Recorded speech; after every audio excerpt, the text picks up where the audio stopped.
Bendito seja o Eterno, né? Por mais uma oportunidade que Ele nos dá de estarmos aqui, mais um Shabat, mais um ciclo semanal, também um ciclo diário, né? Porque tem o diário, tem o semanal, tem o mensal, tem o anual. Que o Eterno possa ser glorificado por tudo que Ele tem feito conosco, possa ser glorificado verdadeiramente pelas maravilhas que tem colocado em nós, tem dado oportunidade de vivermos, tem dado oportunidade de nos corrigirmos, tem dado oportunidade para aprendermos. Ele tem dado oportunidade. Mesmo com os nossos erros, nossos pecados, Ele tem estado ao nosso lado, não tem se afastado de nós, tem tido misericórdia de nós, tem tido muita paciência conosco. Porque a quantidade de momentos, a quantidade de vezes as quais nós o deixamos triste, nós fazemos aquilo que Ele não gosta, aquilo que Ele não quer, são muitas, infelizmente. Mas Ele tem tido misericórdia, Ele tem tido paciência, e é através da misericórdia dEle que nós temos a oportunidade de estarmos vivos. Amém? Pai eterno, bendito seja o Teu nome. Elohim de Abraão, Isaac e Jacó. Mais uma vez eu lhe agradeço, ó Pai, primeiramente pela oportunidade que Tu nos dá de estarmos vivos, ó Pai, termos o sopro de vida, termos, ó Pai, a oportunidade de nos deslocarmos até a casa para que nos reunirmos, nos congregarmos com nossos irmãos, para que aprendermos da Tua palavra, aprendermos dos Teus estatutos, dos Teus mandamentos, ó Pai, e assim, ó Pai, caminharmos em prol de sermos pessoas melhores, em prol de sermos pessoas mais justas, mais corretas, independente do local que estivermos, seja aqui, seja fora, no nosso trabalho, no nosso lazer, com nossa família, não importa, Pai. Nos auxilie cada dia como tem ajudado até aqui. Se conosco agora, use a Tua vontade sobre a minha vida, Pai. Tu sabes que não sou capaz, Tu sabes que preciso muito ainda para me tornar algo na minha vida, Pai, mas que Tu tenha misericórdias e nos use e me use conforme a Tua vontade, Pai. Em nome de Yeshua HaMashiach, que verdadeiramente as palavras proferidas aqui, ó Pai, possam atingir os corações, ó Pai, dos necessitados. Abençoa os que nos acompanham pela internet também e ser com eles neste momento, Pai.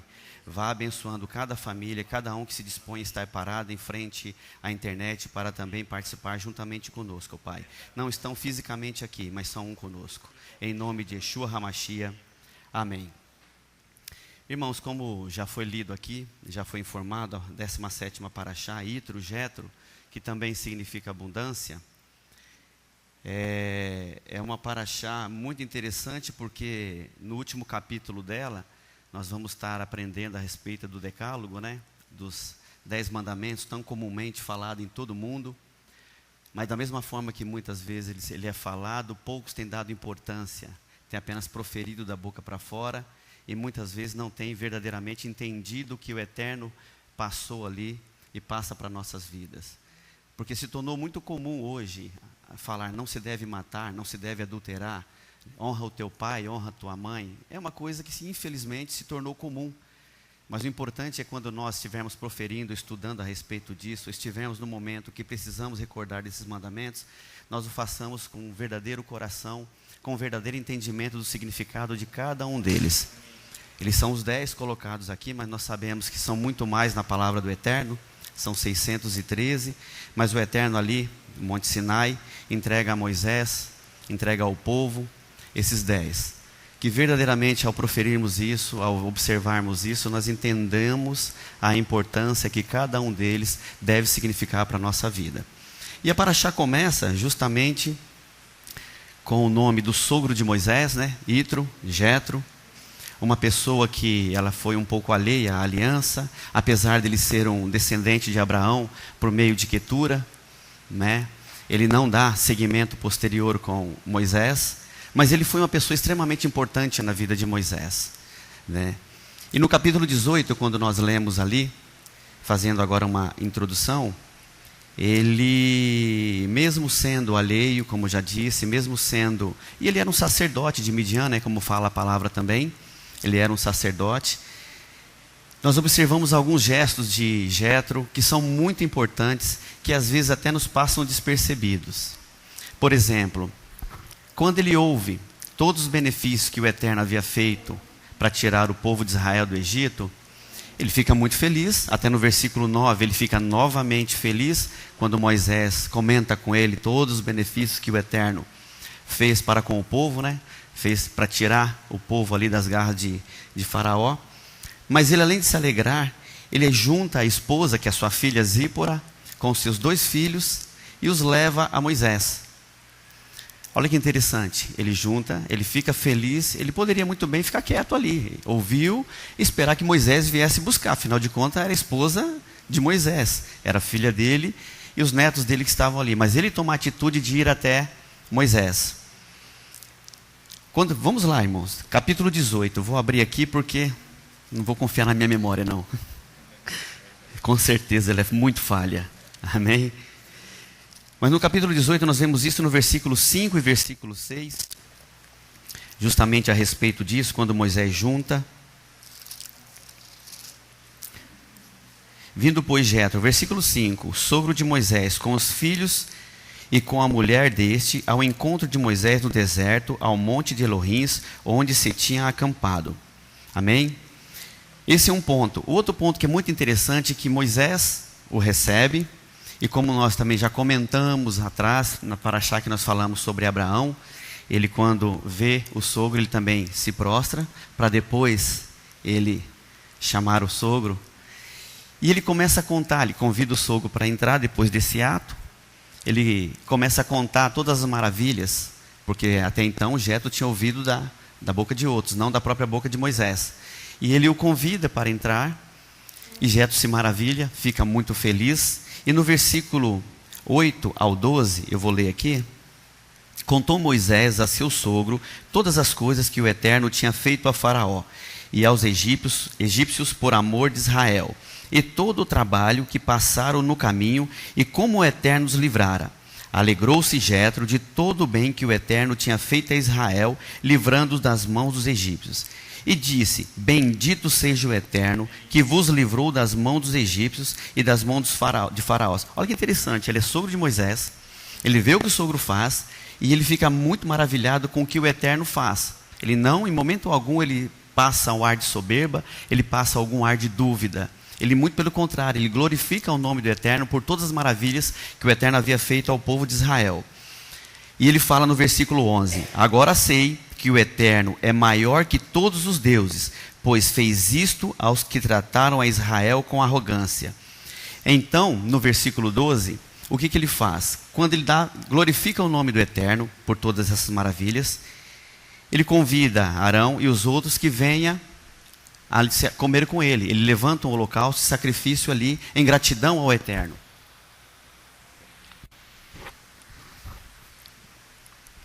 E isso é outro ponto interessante que nós temos que prestar muita atenção.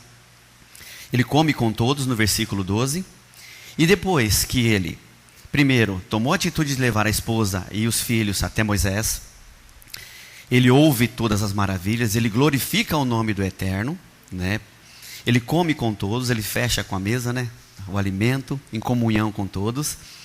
Ele observa no dia seguinte tudo que Moisés estava fazendo. Ele era uma pessoa mais velha que Moisés, então tinha experiência também. E ele vê como é o fardo de Moisés ali durante todo o dia, atendendo todo o povo com as causas. Imagine, mais de 600 mil pessoas, sem contar mulheres, sem contar crianças. Como que era a vida de Moisés para atender? Era um desafio verdadeiramente gigantesco. E ali ele dá a instrução para Moisés, né? Eu estou passando rapidamente, que eu não quero me prender nesse capítulo, mas ele dá a instrução a Moisés. Então ele instrui a Moisés que junte líderes e faça líderes de 1000, de 100, de 50 e de 10 para dividir o fardo. As causas mais simples os líderes resolverão, e aquela que é um pouco mais complexa, mais complicada, levariam até Moisés. Olha que interessante, ele já dá uma bela instrução de organização para Moisés, né? Uma bela instrução de organização para Moisés. E o que me encanta é que Moisés, sendo quem foi, a responsabilidade que teve, passado pelo que passou, por tudo, ele escuta, ele dá atenção. Olha que sinal de humildade que ele tem.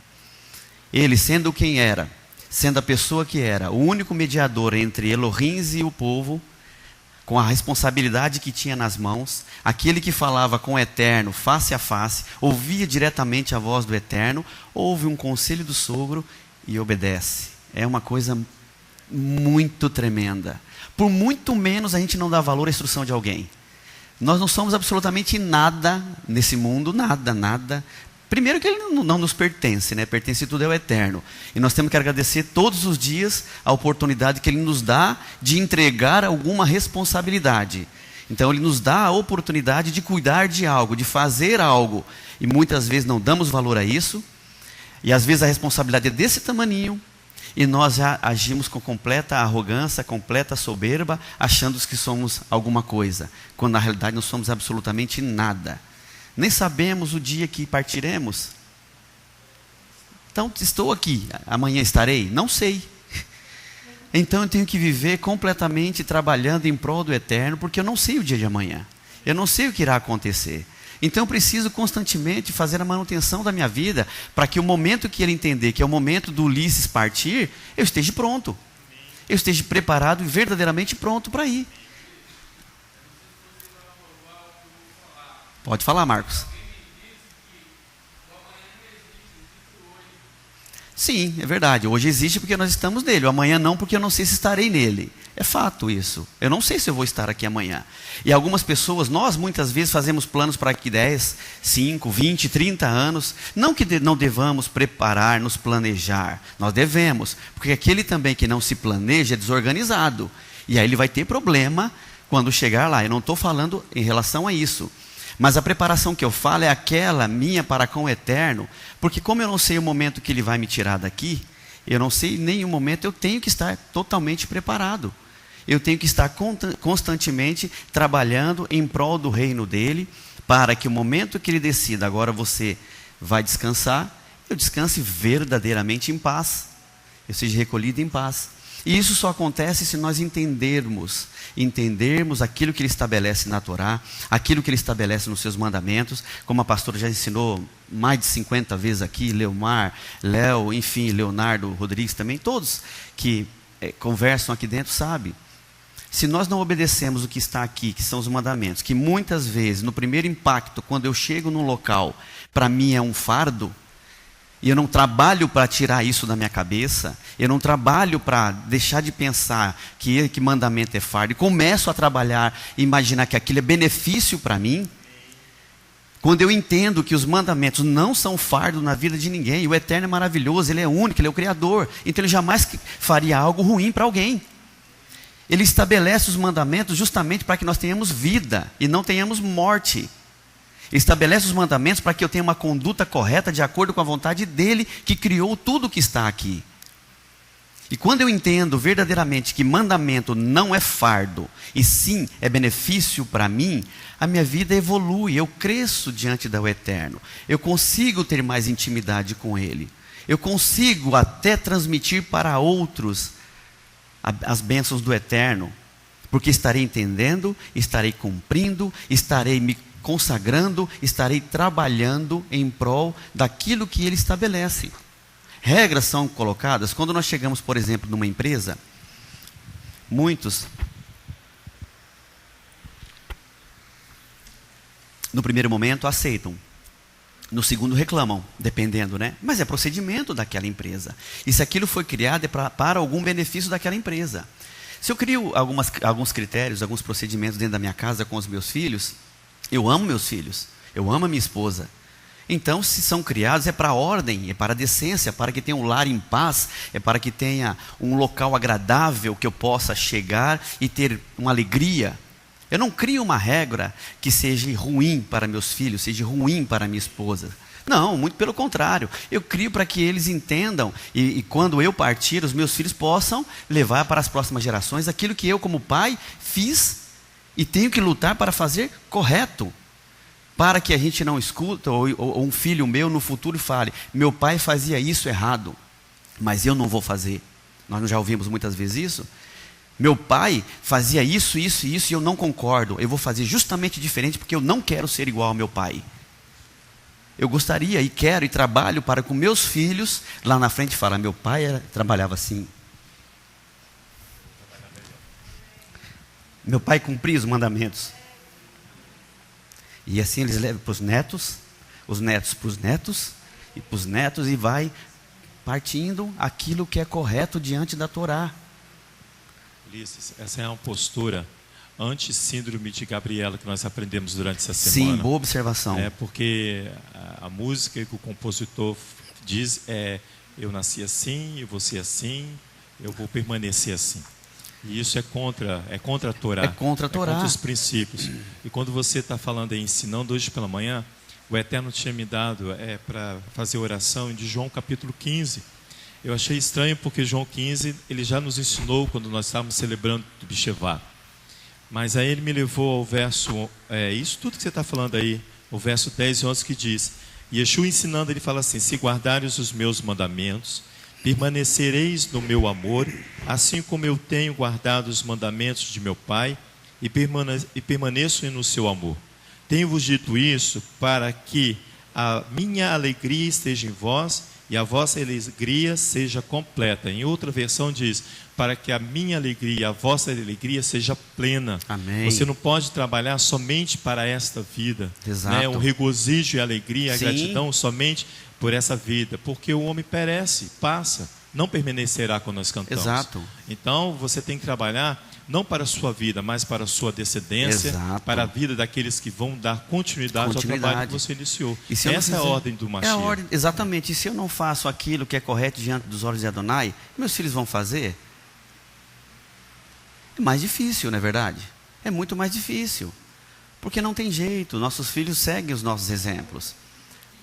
Os pais que estão aqui, as mães que estão aqui, sabem muito bem que os filhos ficam observando o que nós estamos fazendo. E se nós fazemos algo e lá na frente ele comete o mesmo erro e nós o repreendemos, o que ele fala na hora? Ah, mas você faz assim, você falou assim. Por isso que nós devemos dar o exemplo, não em casa, fora de casa, em todos os lugares. Não estou dizendo que é fácil, não estou dizendo que seguir os mandamentos é simples. Não estou dizendo isso. Mas nós devemos lutar todos os dias, porque a enxurrada de coisas que nos levam ao contrário, a desviar do caminho que está aí fora, é muito grande. É muito grande. Os nossos filhos recebem bombardeios todos os dias, constantemente. Constantemente. Constantemente. E se nós não estivermos preparados para lidar com isso, nossos filhos vão seguir de forma errada. Em Êxodo 19, do versículo 3 até o versículo 8, 3 até o versículo 8. Subiu Moisés a Elohim e o Eterno chamou do monte, dizendo, assim falarás à casa de Jacó e anunciarás aos filhos de Israel, vistes o que fiz aos egípcios, como vos levei sobre asas de águias e vos trouxe a mim. Agora, se diligentemente ouvirdes a minha voz e guardares a minha aliança, sereis a minha propriedade peculiar entre todos os povos, embora toda a terra seja minha. Tudo é dele, tudo pertence ao Eterno, ele é o único. Versículo 6, vós me sereis reino sacerdotal e nação santa. São estas as palavras que falarás aos filhos de Israel. Veio Moisés, chamou os anciãos do povo, e lhes expôs todas essas palavras que o Eterno lhe tinha ordenado. Então todo o povo respondeu a uma voz, tudo o que o Eterno falou, faremos. Eu quero parar aqui. E relatou Moisés ao Eterno as palavras do povo. Tudo que Adonai falou, faremos. Vamos trazer para os nossos dias. Quantas vezes nós dissemos exatamente essa frase? Tudo que o Eterno disser para eu corrigir essa questão, eu vou fazer. Ou tudo que o Eterno determinar na minha vida, aí eu farei. E Ele determina, está tudo aqui. Está tudo aqui. Desde o versículo 1 de Gênesis ao último de Apocalipse. Já está aqui, já está determinado. Mas mesmo assim nós ainda buscamos mais ao Eterno, buscamos mais palavras, devido às nossas dificuldades, aos nossos erros. E falamos exatamente tudo que Adonai falou, eu vou fazer. É um momento de necessidade, é um momento de dificuldade, eu falo, farei. Mas quantas vezes nós falamos aquilo por um momento, e logo na frente não cumprimos aquilo? É a mesma coisa que vai acontecer com todo o povo de Israel. Logo à frente nós vamos ver nas outras parashôs o bezerro de ouro. Vamos ver lá a fome, lá querendo carne, a questão das codornizes. Teve a questão de Coré, Datã, Abirão. Enfim, tantos outros pecados. E neste momento, eles falam o quê? Tudo que Adonai falou, faremos. Nós precisamos ter muito cuidado. Por quê? Sabedoria nas palavras é fundamental. É muito fundamental. E as atitudes, as nossas atitudes, devem justificar as nossas palavras. O que eu quero dizer com isso? Se eu falo, mas não ajo conforme eu falei, de nada serve. Eu posso até não falar, mas agir corretamente. E através do meu exemplo, eu estou abençoando outras pessoas. Mas quando eu falo, os meus atos têm que justificar as minhas palavras. Senão eu sou um mentiroso. Eu me torno um mentiroso quando eu falo que farei algo ou que agirei de tal forma, mas não ajo ou não faço aquilo que determino. Precisamos estar atentos ao que falamos. Não importa onde, não importa com quem, não importa o que. Temos que ter sabedoria no que falamos. E aí quando nós continuamos no capítulo 10, no capítulo 19, no versículo 10, aqui nós vemos um ponto muito interessante, que é justamente onde começa um novo momento para o povo, que é a preparação da aliança. O povo vai se tornar povo consagrado e é preciso que se preparem para isso. A ordem do Eterno para Moisés levar ao povo é que em 3 dias, urgência, né, pastora? E tem muito 3 nessa palavra, já reparou? Jétro pega a esposa e os 2 filhos e leva, são os 3, a família de Moisés, e leva Moisés, 3. O Eterno fala, ao 3º dia estás pronto, 3 novamente, é a urgência para a preparação, né?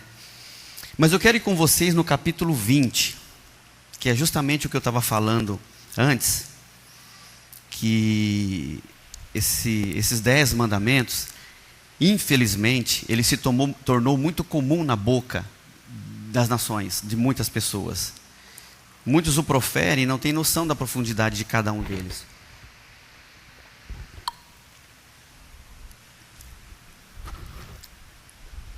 Desculpa, irmão, mas hoje eu estou com muita sede. Amém. É normal, né? Os que me conhecem sabem que eu gosto de beber água. E quando estamos aqui, a gente bebe muito mais, né? Normal. Êxodo capítulo 20, Leomar, eu peço a gentileza que tu leia para mim, por favor, do versículo 1 até o 21.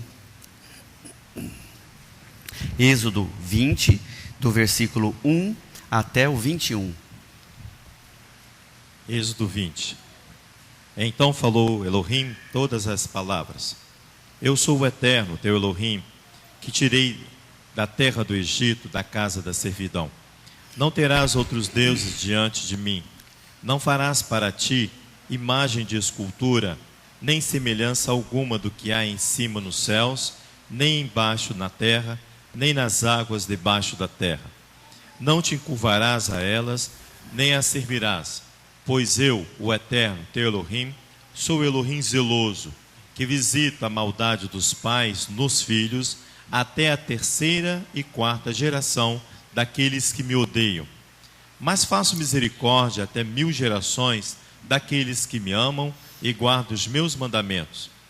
Não tomarás o nome do Eterno teu Elohim em vão, pois o Eterno não terá por inocente o que tornar o seu nome em vão. Lembra-te do dia de Shabat para o santificar. 6 dias trabalharás e farás toda a tua obra. Mas o 7º dia, o Shabat do Eterno teu Elohim, não farás nenhum trabalho, nem tu, nem teu filho, nem tua filha, nem teu escravo, nem a tua escrava, Amém. Nem o teu animal, nem o estrangeiro que está dentro das tuas portas. Pois em 6 dias fez o Eterno o céu e a terra, o mar e tudo que neles há.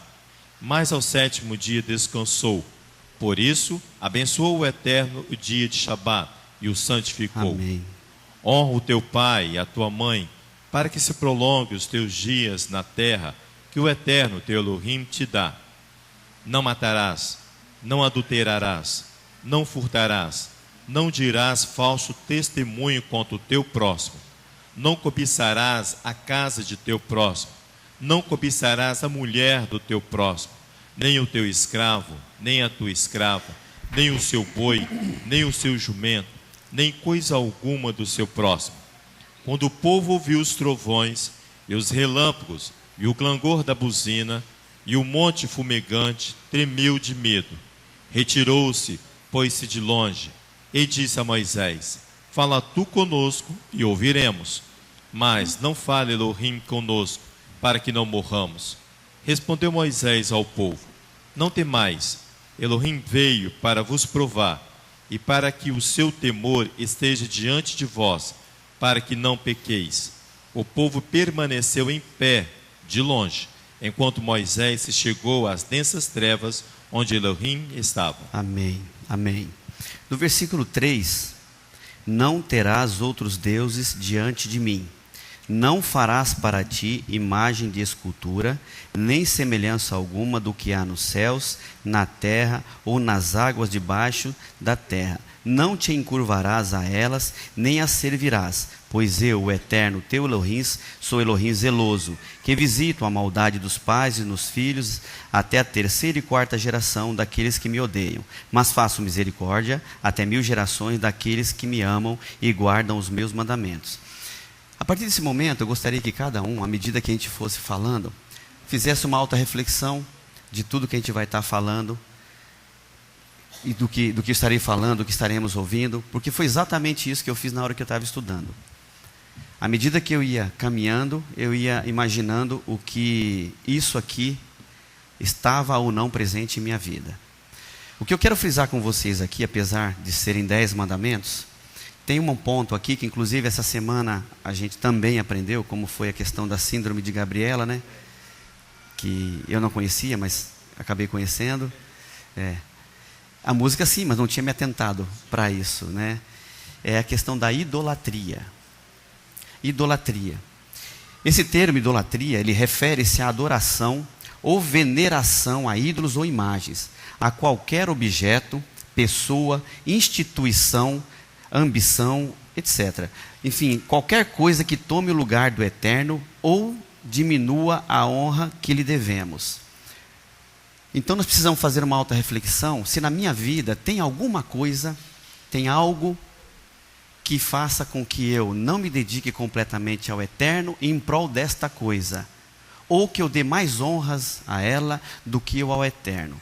Se eu, porventura, dou mais importância a alguma coisa, como o meu emprego, como minha esposa, como meus filhos, como meu carro, como um futebol, não importa o que, se eu tenho o hábito de evitar ou deixar de fazer o serviço do Eterno, isso com uma frequência em prol desse algo que eu enxergo, isso para mim é idolatria.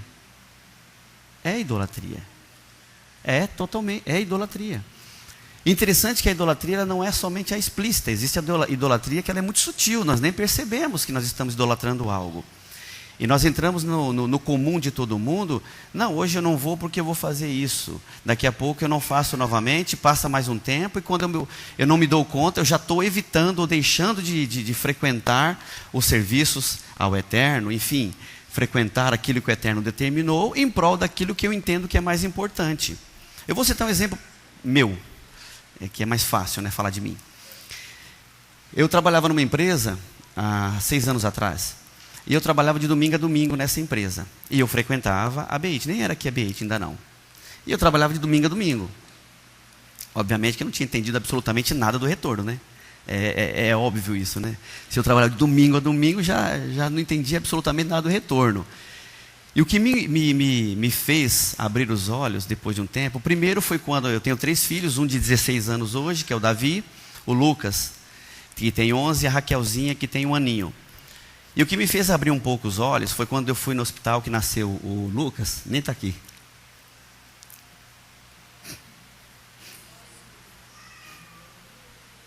Ah, minha esposa não sabe disso.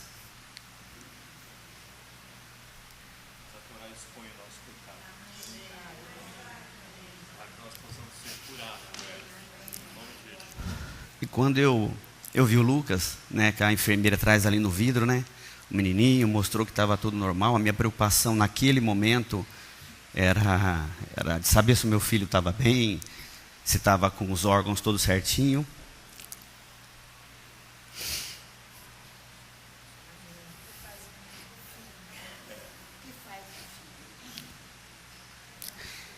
Eu senti na minha perna o meu filho mais velho puxando.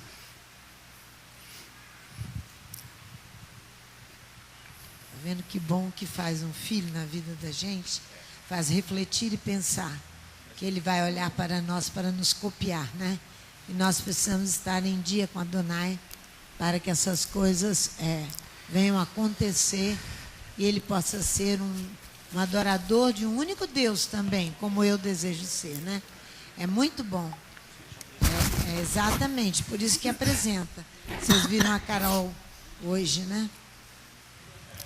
E quando eu observo, tinha um filho de 5 anos do meu lado e eu não me recordava do tempo com ele. Eu tentava naquele momento, vendo o Lucas, olhando o Davi puxando aqui a minha perna, ele pequenininho, né? Todo feliz. E caiu a ficha. 5 anos, meu filho tem 5 anos e eu não tive a oportunidade de sentar com ele e ler a Bíblia. Eu tive, mas não fiz como pai. Eu não sentei do lado dele, eu não instruí como deveria instruir. Eu não fiz o papel de pai que está preocupado com a geração, preocupado com trabalho, ia para lá no sábado, de manhã, 8, via minha família, minha esposa com as crianças indo para a Beit, e eu pegava o carro, ia para o trabalho, ficava ali até 3, 4, 5 horas da tarde, ficava em casa, tomava um banho e depois eu ia para o serviço da tarde. E quando eu vi essa cena ali, eu me senti muito mal. Minha esposa não sabe disso, eu nunca falei isso para ela, pelo menos eu não me recordo de ter falado. E ali começou a cair a ficha do que eu queria para a minha vida no futuro. Se era algo que quando eu partisse ia ficar, ou eu queria algo para a minha vida, para os meus filhos, que poderia perpetuar. E aí começou todo um tratamento,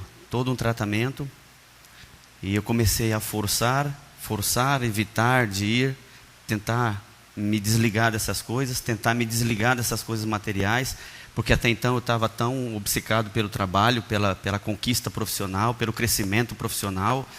Eu queria ser grande, eu queria ser o melhor diretor daquela empresa, de outras empresas, eu queria ser o melhor. Para quê? Mas para que isso? Hoje eu falo, meu Deus, que bobagem da minha parte isso. Que bobagem isso. Que bobagem, para que isso? Eu tenho que planejar, eu tenho que estudar, eu tenho que correr atrás do crescimento profissional, sim, mas isso estava tomando lugar na minha vida, e tomou o lugar da minha vida. E vendo meu filho do lado, que eu olhei e eu via o pequenininho, eu via o outro aqui. E graças ao Eterno, temos trabalhado muito. Não trabalho mais nessa empresa, nós temos outra empresa, a qual sexta-feira, 4 horas da tarde, já está trancando a porta.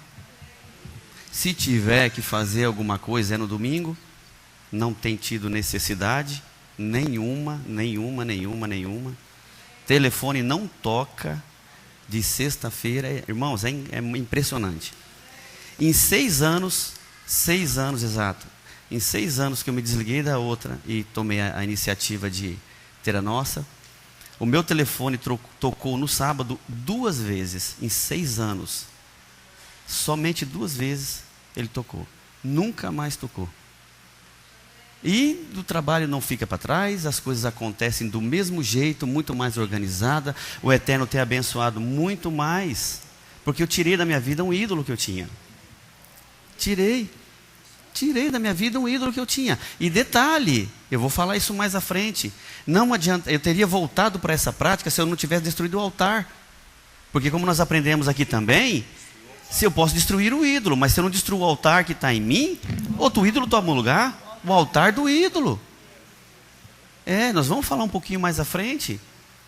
Então foi um trabalho muito forte, não foi um trabalho simples, até eu me desligar daquela empresa, se não me falha a memória, passaram-se ainda 4 anos. Mas já foi totalmente diferente, eu já não ia mais no sábado, quando tivesse que ir no sábado. Se tivesse que trabalhar, eu ia de noite, sábado, depois do serviço. Se tivesse, que aconteceu poucas vezes. E o Eterno tem estado presente muito mais. Ritona acompanhou um pouco disso, que ela ia orar muito comigo lá, né, Ritona? Ritona, Arister também. Gastamos um bocado de litro de óleo naquela empresa. Que ela não era pequena não, gastou um bocado. Tínhamos o hábito de 6 em 6 meses irmos lá, ungirmos tudo. E a minha vida mudou. Hoje eu sou muito mais feliz, muito mais tranquilo. Tenho 3 filhos maravilhosos, uma esposa maravilhosa, um lar. E sou mais feliz. Esse aqui é interessante. Muito mais feliz. Quer falar?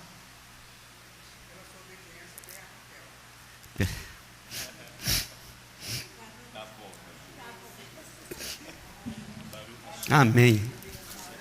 Veio a Raquelzinha aí que vocês conhecem, né? Essa benção na nossa vida. Só não está me deixando dormir muito, porque era... Ó, amém. Fala no microfone, por favor. Vou aproveitar e vou tomar água.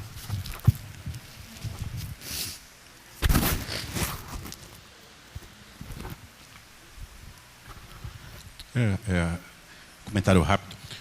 A Torá foi dada, as 10 palavras, individualmente, como se o Eterno tivesse entregue uma Torá individual a cada um do povo que estava ali. Ele começa assim: eu sou o Eterno teu Elohim. Pessoal. Não é vosso, o é Mashiach teu. Tem um Elohim pessoal.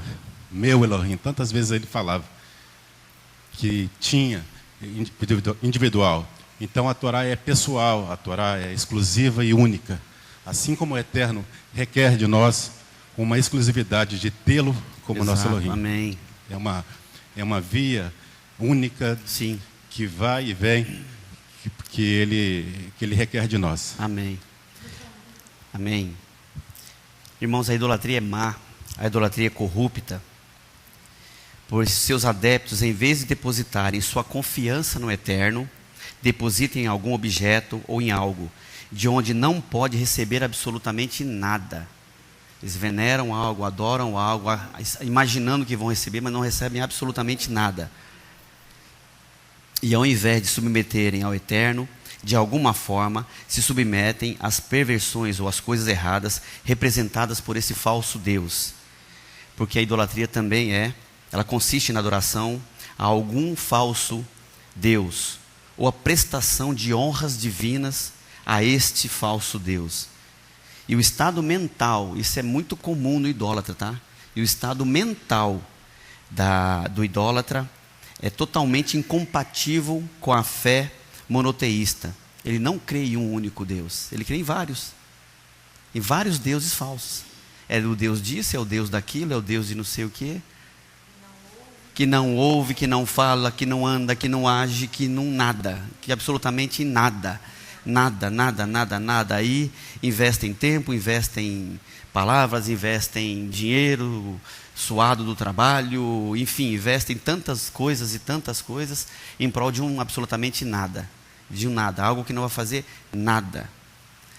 Quer falar? Amém.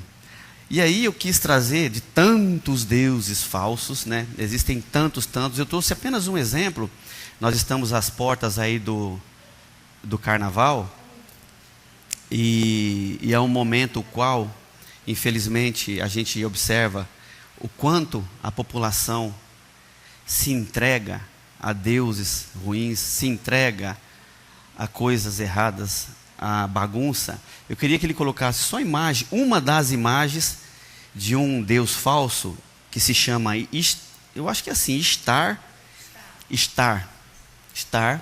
Essa é uma das imagens, tem várias imagens dela, né? E ela também é chamada de Rainha da Noite, Deusa do Amor, Deusa do Prazer, Deusa da Carne.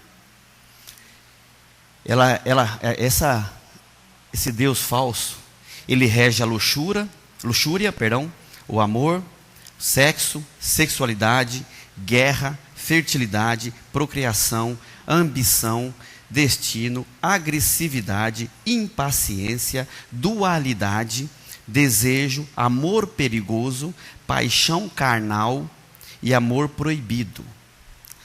Olha, irmão, sem brincadeira, eu fiz uma página do que ela é de coisa, mas na verdade eram 3 páginas, eu tive que deletar, porque ia ficar muito papel para virar. Sério, era muita coisa, eu saí deletando, porque ia ocupar a página aqui e não seria útil em absolutamente nada, de tanta coisa ruim que ela representa. Ela é a padroeira da mulher e do homem que comercializa o corpo. Tem. em seu aspecto sexual, seus títulos incluem deusa dos suspiros, senhora da paixão e do desejo, grande amante, senhora dos olhos felizes, grande cortesã, prostituta divina, olha o nome, senhora das prostitutas. E os hebreus a chamavam de grande prostituta da Babilônia.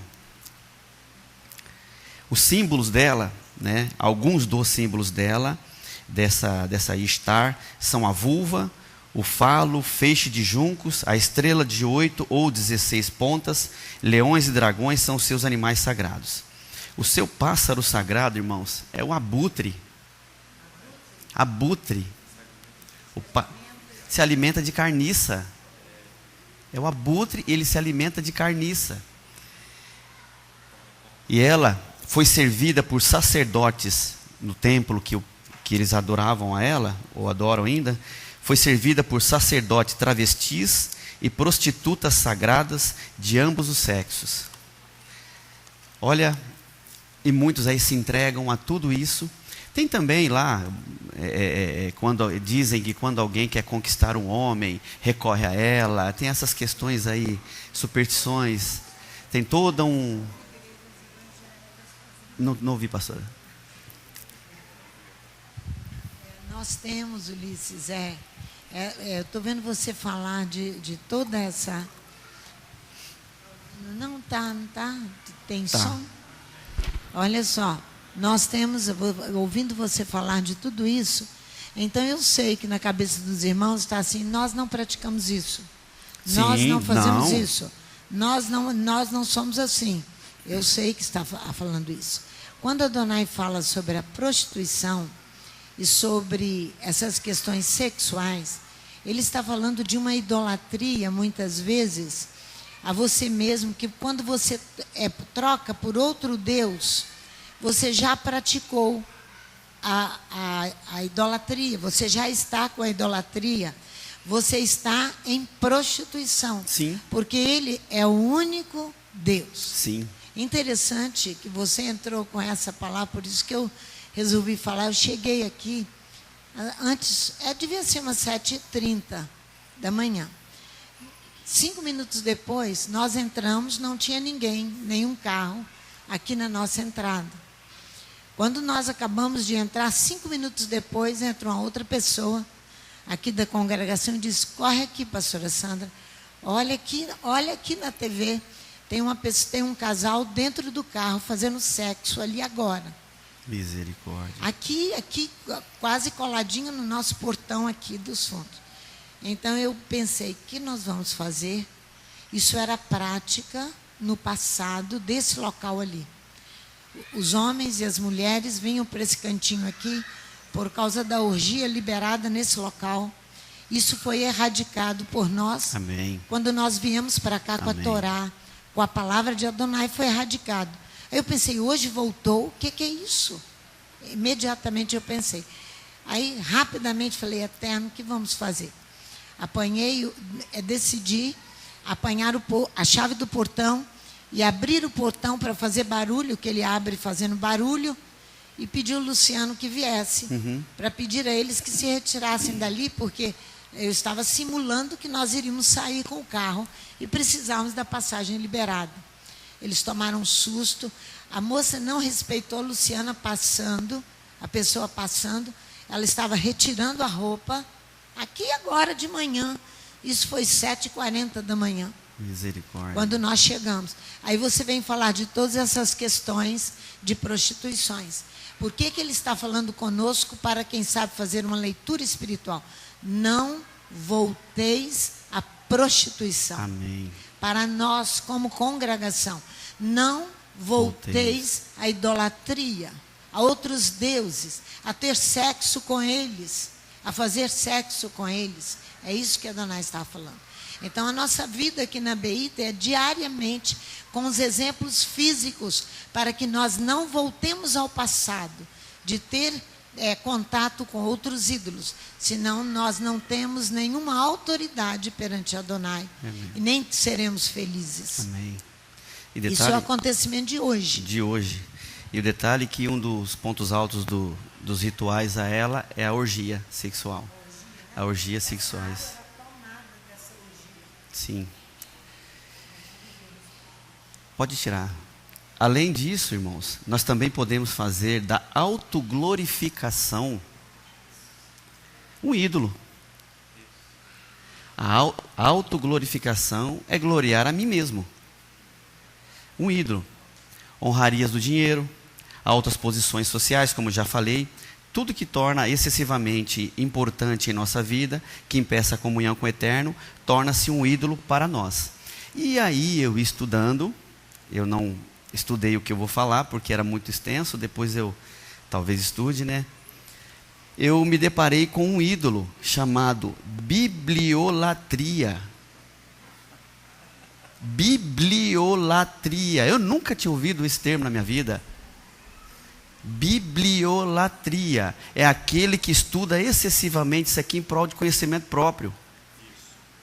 Excessivamente estudando em prol de conhecimento próprio, não em prol de entender o que o Eterno quer para ele ou para nós. Eu nunca tinha ouvido falar a respeito. Vamos lá, Romanos capítulo 1. Romanos capítulo 1. Pode ler, Leomar, por favor. Ei, você falou aí, eu lembrei de Romanos capítulo 1. Não fala nessa como é? Bibliolatria. Mas fala de um conhecimento excessivo a Elohim, mas sem glorificar a Elohim. No verso do capítulo 1, no verso 18, ele começa a falar sobre essa idolatria, né? Uhum. Ele fala assim: do céu se manifesta a ira de Elohim sobre toda a impiedade e injustiça dos homens, que detêm a verdade pela injustiça, visto que o que Elohim se pôde conhecer, nele se manifesta, porque Elohim lhes manifestou. Pois os atributos invisíveis de Elohim, desde a criação do mundo, tanto ao seu eterno poder, como a sua divindade, se entendem e claramente se veem pelas coisas que foram criadas, de modo que eles são inexcusáveis. Ao 21, pois tendo conhecido a Elohim, não glorificaram como Elohim, nem lhes deram graças, antes seus raciocínios se tornaram fúteis, e seus corações insensatos se obscureceram. Se você for ao 23, olha aí. Tá. Vamos vai 22, 23. Dizendo-se sábios, se tornaram-se loucos, e mudaram a glória do Elohim incorruptível em semelhança da imagem do homem corruptível, bem como de aves, quadrúpedes e répteis. Pelo que o Elohim os entregou às concupiscências dos seus corações, a imundícia, para que desonrarem seus corpos entre si, mudar a verdade de Elohim em mentira, e honraram e serviram a criatura em lugar do Criador, que é bendito eternamente. Amém. Amém. E 4 pontos também, depois que eu estava analisando, nós vamos ver aqui, mas eu não vou ler porque é muito. Nós temos formas de idolatria na Bíblia, nós temos descrição bíblica da idolatria, nós temos adjetivos que causam desonra por conta da idolatria, e também o quarto, que são os castigos prometidos aos idólatras. Você coloca para a gente, por favor? Eu só vou ler, mas eu não vou ler os textos bíblicos, porque são vários, são muitos. Se alguém quiser anotar, anote correndo. Formas de idolatria na Bíblia. Uma delas é a adoração a imagens, o oferecimento de sacrifícios a imagens. Todos os textos que eu falo aqui tem lá a passagem da Bíblia, tá ok? Todos eles. A adoração a deuses, deuses falsos, o serviço prestado a outros deuses, o temor a outros deuses, a adoração ao verdadeiro Deus, mas por intermédio de alguma imagem, também é idolatria, a adoração a demônios, o manter ídolos no próprio coração, a adoração aos espíritos dos mortos, a cobiça, a sensualidade, a redução da glória de Elohim em uma mera imagem. Olha só, foi o que nós lemos agora, Romanos 1, 23. A adoração aos corpos celestes. 2. Descrições bíblicas da idolatria. A idolatria é uma abominação, é odiosa a Elohim, é vã e tola, é destituída de proveito, é irracional, é contaminadora. adjetivos que causam desonra. Os ídolos e as imagens de escultura são deuses estranhos, são novos deuses, são deuses fundidos, são imagens de escultura, são destituídos de sentidos, como nós já falamos aqui, são mudos, são abomináveis, são pedras de tropeço, não passam de vento e confusão, são como nada, são impotentes, são vaidades dos gentios. E quarto, o castigo prometidos aos idólatras, a morte judicial, o banimento, a exclusão do céu, o julgamento da eternidade. Todos esses itens, irmãos, são muito... Eu confesso que eu não li todos os textos não, tá? Porque é muito e eu não ia conseguir chegar aqui hoje não. Mas eu li alguns e verdadeiramente é impressionante como a Bíblia menciona sobre a questão da idolatria. É impressionante quantos textos tem e como ela é rica em nos instruir a como justamente tomarmos cuidado de não cairmos por esse caminho, de não sermos idólatras, não importa qual o motivo, não importa o que. Ela nos instrui o tempo todo. Lá atrás, quando estabeleceu os mandamentos, e durante o percorrer de toda a Bíblia, vem sendo uma grande forma de aprendermos a justamente não termos uma conduta errônea, uma conduta a qual a gente acabe caindo nesse pecado de idolatria. Quer falar?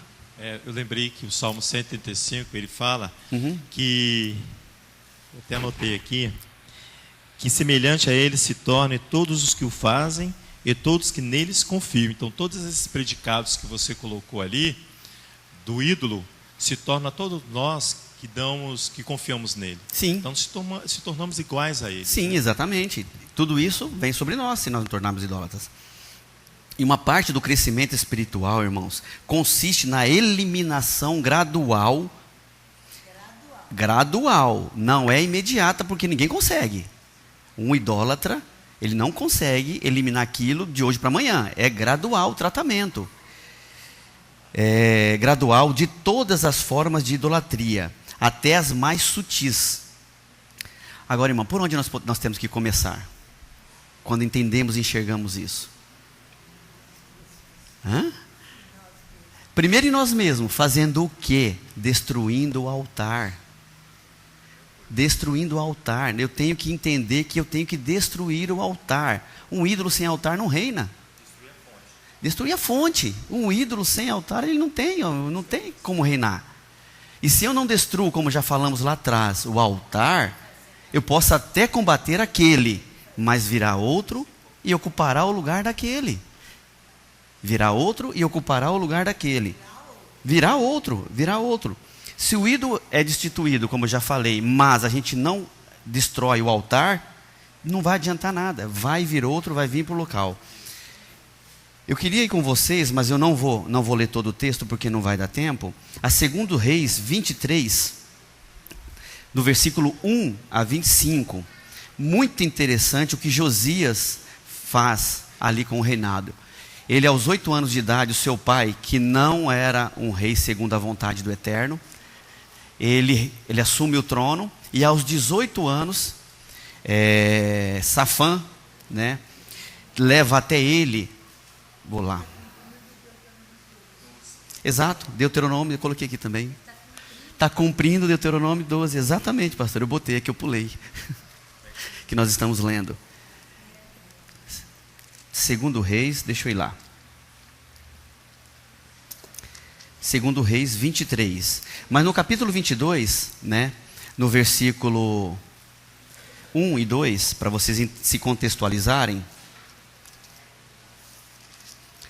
tinha Josias 8 anos de idade. Quando começou a reinar, e 31 anos reinou em Jerusalém. Era o nome de sua mãe, Gedita, filha de Adaías, de Boscate. Fez o que era reto aos olhos do Eterno e andou em todo o caminho de Davi, seu pai, e não se desviou nem para a direita, nem para a esquerda. Olha que importante, hein? Ele reinou conforme a vontade do Eterno e não se desviou nem para um lado nem para o outro. Amém? Quando nós vamos lá no versículo 8, disse o sumo sacerdote Ilquias ao escrivão Safã: achei o livro da lei na casa do Eterno. Ilquias o entregou a Safã, que o leu. Então o escrivão Safã veio ter com o rei e deu-lhe relatório dizendo: teus servos ajuntaram o dinheiro. Aqui é porque ele tinha ido lá verificar a questão das finanças que estavam restaurando o templo, etc. Então ele foi lá para pegar a prestação de contas, né? Na realidade. Se a gente for para o versículo 10. Então o escrivão Safã informou o rei: o sacerdote Ilquias me entregou um livro, e Safã o leu diante do rei. Ouvindo o rei as palavras do livro da Torá, rasgou as suas vestes. Ordenou o rei Ilquias, o sacerdote, e Aicão, filho de Safã, e Acbor, filho de Micaías, e Safã, o escrivão, e a Asaías, servos do rei: ide e consultai ao Eterno por mim e pelo povo e por todo o Judá acerca das palavras deste livro. E eles vão até a Ulga, que é uma sacerdotisa, né? E ela dá uma palavra para eles. Mas vamos ao capítulo 23. Depois os irmãos lêem tudo em casa, que é muito interessante isso aqui. Profetiza, falei errado, perdão. Uma profetisa, sacerdotisa não existe. Perdão, irmãos, é profetisa. E no capítulo 23, Josias entendeu exatamente isso. Mesmo ela tendo falado, porque quando a gente volta um pouquinho, ela fala assim: o rei de Judá, porém, que vos enviou para consultar, no versículo 18, o Eterno direis: assim diz o Eterno, Elohim de Israel, acerca das palavras que ouviste. 19, visto que o teu coração se abriu e te humilhaste perante o Eterno, quando ouvistes o que falei contra este lugar e contra os seus moradores, que seriam para a assolação e para a maldição, e rasgastes as tuas vestes e chorastes perante mim, também eu te ouvi e diz: pelo que eu te recolherei a teus pais, e tu serás recolhido em paz à tua sepultura. Os teus olhos não verão todo o mal que hei de trazer sobre este lugar. Então levaram ao rei a resposta. O rei, mesmo ouvindo isso, ele no capítulo 23, ele vem fazendo uma total faxina, destruindo todos os altares, todos os ídolos. É muito interessante, a gente pode começar lendo aqui. Você pode ler para nós? E descer a sepultura em paz é um privilégio. É um privilégio, exatamente. E o pai dele, o interessante que eu li o capítulo 21, o pai dele não andava segundo o coração do Eterno. Ele não fazia a vontade do Eterno. Ele assumiu com 8 anos e com 18 ele toma essa atitude e ainda recebe uma recompensa de descer a sepultura em paz.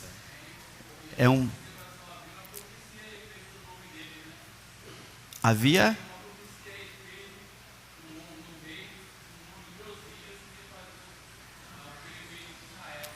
Bom, eu não estudei a respeito disso. Amém. Mas tem a profecia, sim. Estão dizendo aqui, eu confesso que eu não vi essa mas parte. A postura dele não foi só por causa da profecia. Não foi. Não foi por causa. Foi por causa da idolatria, exatamente. Você lê para a gente o 23? Do 1 até o 25. Para que vocês entendam o que ele fez. 23. Só um minuto, Léo. E o interessante é a gente prestar bem atenção o que ele saiu fazendo, porque Jerusalém estava verdadeiramente contaminada com altares e ídolos naquele momento. E não eram poucos. E eles vinham de constantes reis que justamente colocavam mais ídolos e mais altares. Amém. 2 Reis, capítulo 23. Então o rei deu ordem a todos os anciãos de Judá e de Jerusalém que se ajuntaram a ele.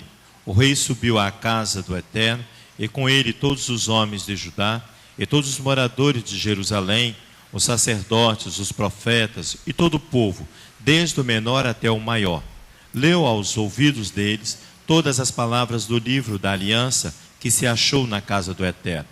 O rei se pôs em pé junto à coluna e renovou a aliança perante o Eterno, para o seguirem, guardarem os seus mandamentos e os seus testemunhos, os seus estatutos de todo o coração e de toda a alma, confiando as palavras da aliança escrita naquele livro. Então todo o povo confirmou a aliança.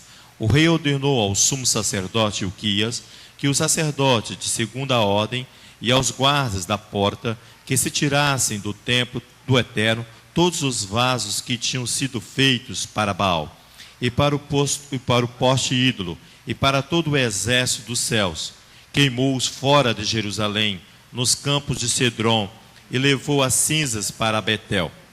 Destituiu o sacerdote que os reis de Judá estabeleceram para queimar incenso sobre os altos da cidade de Judá, e ao redor de Jerusalém, como também os que queimavam incenso a Baal, ao sol, à lua, aos mais planetas e a todo o exército dos céus.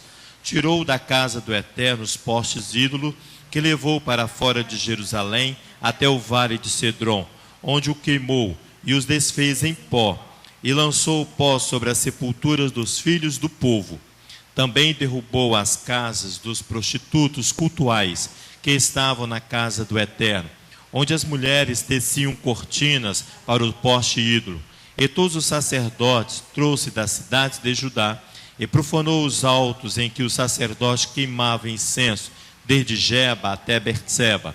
Derrubou os altares das portas, que estavam à entrada da porta de Josué, o chefe da cidade, à esquerda daquela que entravam pela porta da cidade.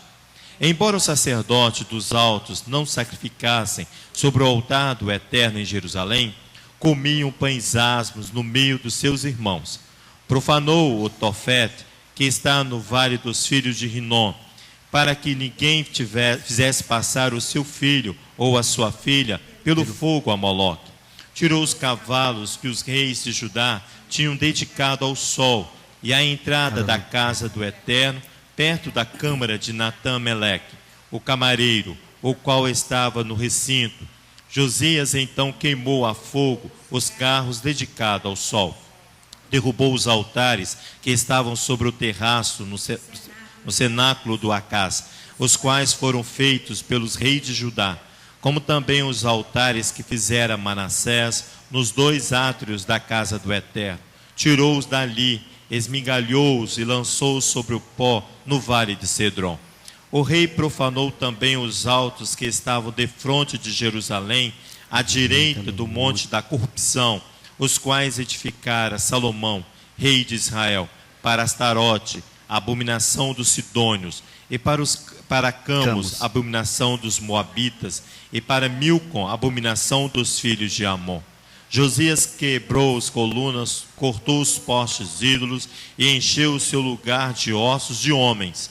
Até o altar que estava em Betel e o alto que fez Jeroboão, filho de Nedab, que tinha feito para pecar Israel, esse altar e o alto que ele o derrubou, queimou o alto e reduziu a pó, e queimou o poste ídolo.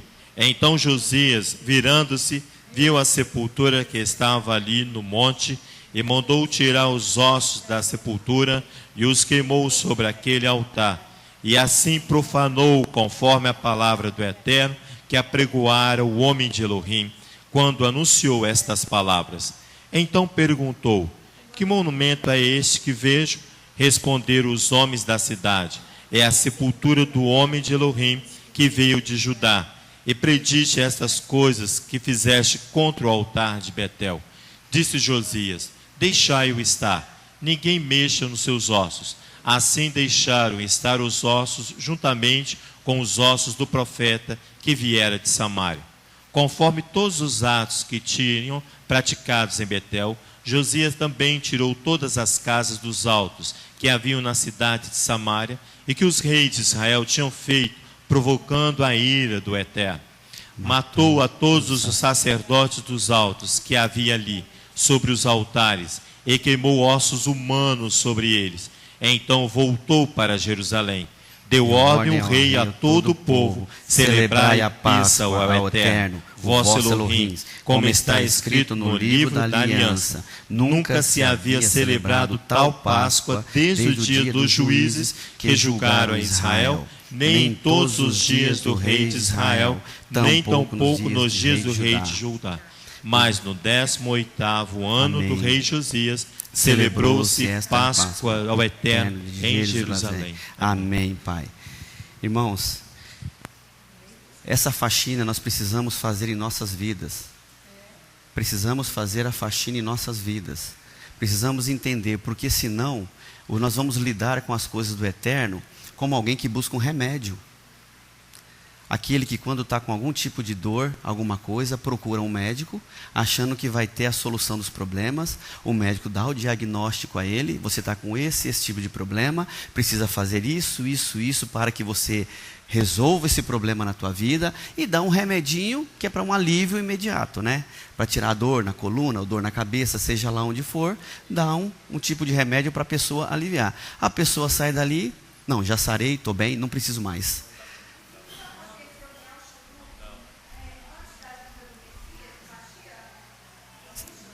Não entendi. Não tenho essa informação para informar para a senhora. Sim. Nós acabamos de ler esse texto. Quando ele leu a Torá. Isso. Não é isso que nós lemos. Só voltando, o que acontece? Nós lidaremos como um remédio, como eu estava explicando, voltando ao raciocínio. Que pega, toma ali, o médico dá um remedinho, um analgésico, ele sai dali, ele, não, já estou bem, não vou voltar, não vai fazer os exames, não dar continuidade ao tratamento. Muitos fazem o quê? Quando estão desesperados, estão com um problema, buscam a casa, buscam um local, para que tenha uma palavra que venha trazer todo um conforto, venha trazer toda uma solução do seu problema. Ele escuta, ele tem um alívio momentâneo ali, porque estava totalmente embaraçado com os problemas, e recebeu uma palavra de orientação, uma palavra que está instruindo e está trazendo ele para o eixo de como ele pode vir a resolver o problema. A pessoa se alivia, sai e não dá continuidade ao tratamento, some. Não vai destruir o altar, muitas vezes porque o altar ela não quer destruir também, né? Muitas vezes ela nem quer destruir, outras ela até quer, mas não consegue, e outras ela se acomoda. Se ela não tomar uma atitude, por isso nós falamos que é gradual, o tratamento é gradual. Por isso que o Eterno já estabeleceu na sua palavra, como nós já falamos e falamos. É dia, de manhã, de tarde, é um tratamento gradual, Precisamos ter paciência, precisamos ter sabedoria, precisamos ter prudência, precisamos ter atenção para agirmos conforme Ele vai nos mostrando. Porque é gradual, é que nem um tratamento. Nós não podemos imaginar que a casa, imaginar que uma congregação é um hospital, o qual vou receber um remedinho, sair ali e estou curado. Não é. Microfone. Não ouvi. Ela não pode ser comparada com doenças que melhoram com analgésico. Ela tem que ser a idolatria é um câncer. Sim.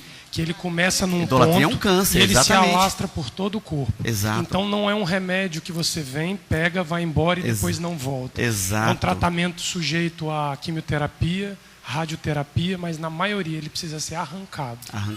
Por isso que não serve esta conduta de vir, pega e vai embora. Não é self-service. Exatamente. Que você pega, come e vai embora. Come, satisfaz não é assim. E vai embora. Não é. Você tem que aprender a plantar. É verdade. Você tem que aprender a cuidar. Você colhe para depois comer. Sim. Isso é a palavra de Adonai. Sim. Esses outros, eles conhecem outra coisa que não a palavra de Adonai. É a filosofia humana. Exato. São formas humanas de se interpretar a palavra de Adonai que não está na essência daquilo que ela foi dada. Essa daí, Ulisses, é só quem permanece, que tem condição de ser curado de um câncer. É verdade.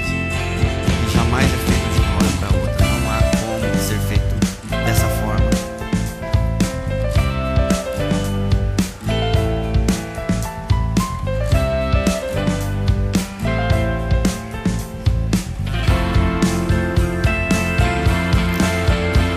Sabereis que este mandamento enviei, para que minha aliança seja com Levi. Sabereis que este mandamento enviei, para que minha aliança seja com Levi. É verdade, porque verdadeiramente temos que derrubar os altares da nossa vida, e se nós não fizermos isso de forma incisiva, se não fizermos isso com a instrução do Eterno, se não fizermos isso pautado na sua palavra, nós não vamos conseguir fazer nada. Vai ser superficial, vai ser momentâneo, vai dar uma alegria de pouco tempo, depois a tristeza volta e volta pior, e volta toda outra vez e muito pior.